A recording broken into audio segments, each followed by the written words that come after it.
apakah move on itu sebuah kewajiban? Hmm. Kan ini tidak hanya kehilangan pasangan ya, mungkin kehilangan orang tua ataupun anak saudara. Oke, kalau saya bilangnya sih apakah wajib atau tidak gitu ya. Nah, kalau saya move on itu lebih seneng dengan kata ya kita harus move on, memang kita harus move on. Tapi saya lebih senang dengan jadikan hidup kita itu sebagai buku sejarah.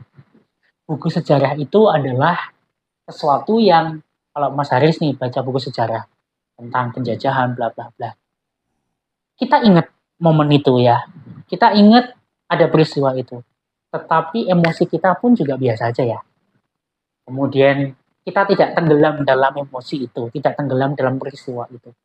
Nah, jadi apapun masa lalu kita, apapun cerita kita di masa lalu, memang benar harus move on. Jadikan itu sebagai, bukan berarti kita melupakan sama sekali, tidak. Tetapi jadikan sebagai catatan buku sejarah. Yang artinya di saat kita ingat, di saat kita buka cerita itu, ada trigger dan sebagainya, emosi kita sudah berdamai. Ya itu adalah ceritaku.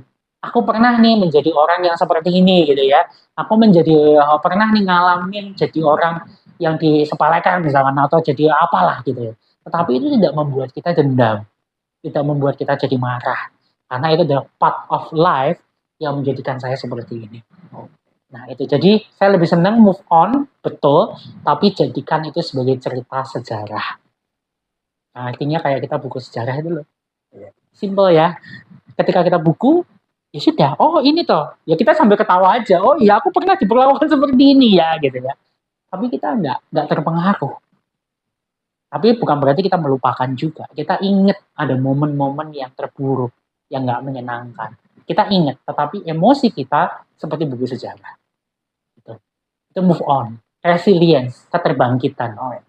Bangkit dari masa lalu, keterpurukan untuk hari depan yang lebih baik. Kayak gitu.